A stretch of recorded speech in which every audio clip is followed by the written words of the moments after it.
ទំនាក់ទំនងជាសង្សារនឹងគ្នាយូរឆ្នាំ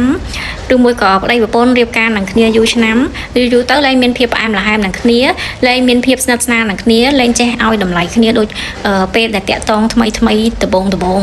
ងប្អូនមានដែរធ្លាប់ឮពាក្យគេមួយនិយាយថារស់នៅជាមួយនឹងគ្នាយូរទៅដូចបងប្អូនបាត់ហើយដូចមិត្តភក្តិលែងមានភាពស្និទ្ធស្នាលលែងមានភាពផ្អែមល្ហែមដោយការពីតាក់ទងគ្នាដំបូងបាត់ហើយមានសំណួរជាច្រើនដែលតែងតែសួរខ្លួនឯងថាតើរាល់ថ្ងៃនេះរស់នៅជាមួយនឹងគ្នាជាប្តីប្រពន្ធឬមួយក៏ជាដៃគូគ្រាន់តែបង្កើតកូនគ្រាន់តែរស់នៅជាមួយគ្នាវាជាទំនួលខុសត្រូវគេហៅថាកិច្ចវេះអត់បានកិច្ចមិនបានពីរឿងហ្នឹងធម្មតាជីវិតគូយើងពាក្យថាគូគឺតតែមនុស្ស2នាក់ដើរទន្ទឹមគ្នាមនុស្ស2នាក់ចេះជួយយកអាសាឲ្យតម្លៃគ្នាទៅវិញទៅមកបើមិនជាយើង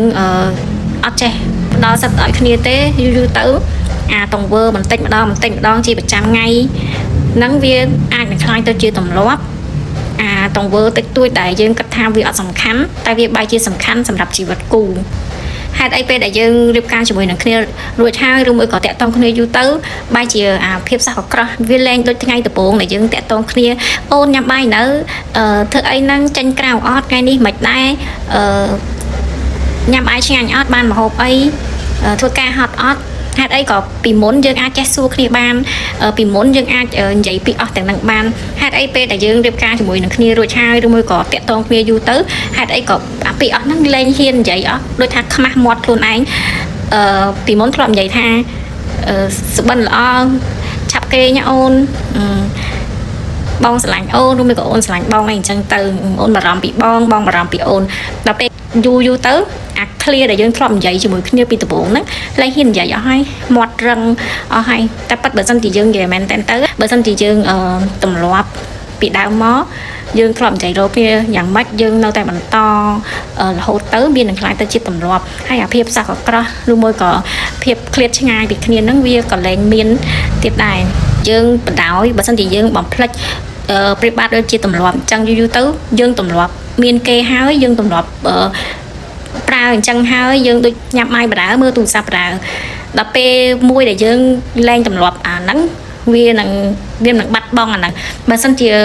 យើងទាំងពីរអ្នកសាមគ្គីគ្នាមិនថាដៃគូខាងស្រីឬមួយក៏ខាងប្រុសឯងចេះនិយាយពាក្យទាំងអស់ដែលយើងធ្លាប់តែតាក់ទងគ្នាពីដំបូងហ្នឹងរហូតបន្តរហូតអញ្ចឹងហើយជីវិតគូវានឹងរលូនដូចគ្នាតែបើសិនជានរណាម្នាក់បំភ្លេចនៅរឿងហ្នឹងដៃគូម្នាក់ទៀតនឹងបំភ្លេចដូចគ្នាបើមិនជាខាងប្រុសគេធ្លាប់និយាយថាអូនញ៉ាំបាយនៅអូនហត់អត់អូនហេវអត់ចង់ញ៉ាំអីអត់បើមិនជាទម្លាប់ពីដំបូងមកខាងប្រុសគេធ្លាប់សួរអញ្ចឹងហើយគេឈប់សួរយូរទៅវានឹងបិទចោលអាទម្លាប់ហ្នឹងហើយមួយវិញទៀតបើមិនជាខាងស្រីធ្លាប់សួរខាងប្រុសដូចគ្នាហើយបិទអាទម្លាប់ហ្នឹងយូរទៅវានឹងផ្ដាច់អញ្ចឹងហើយវាកាន់តែឃ្លាតកាន់តែឆ្ងាយមិនយូរទៅហើយបើសលេងលឺៗយើងស្ដាប់បានដែរចុះពេលយើងតាក់ទងគ្នាដំបូងយើងណែនិយាយពីអស់ទាំងហ្នឹងអត់ទេអាហ្នឹងត្រឡប់មកសួរខ្លួនឯងវិញថាពេលដែលយើងតាក់ទងគ្នាដំបូងយើងណែប្រើពីអស់ទាំងហ្នឹងអត់យើងមានទំនាក់ទំនងជាមួយគ្នាមុននឹងឈានទៅដល់ការសម្រេចចិត្តរៀបការជាមួយគ្នាយកគ្នាជាគូជីវិតមែនតើក៏យើងនឹងឆ្លងកាត់3ដំណាក់កាលដូចគ្នាដែរដំណាក់កាលទី1គឺដំណាក់កាល passion អាហ្នឹងមានន័យថាកំពុងតែលងស្រឡាញ់ពេលដំបូង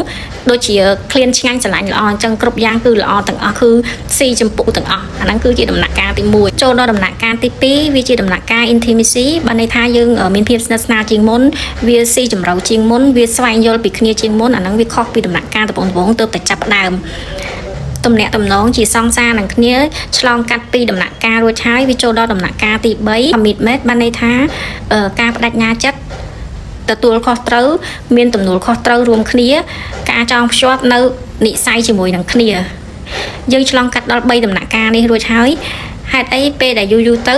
យើងបែរជាផ្លិចអាដំណាក់កាលទី1ទី2នឹងអស់លេងចឹងនេះគឺជាសំណួរដែលបងប្អូន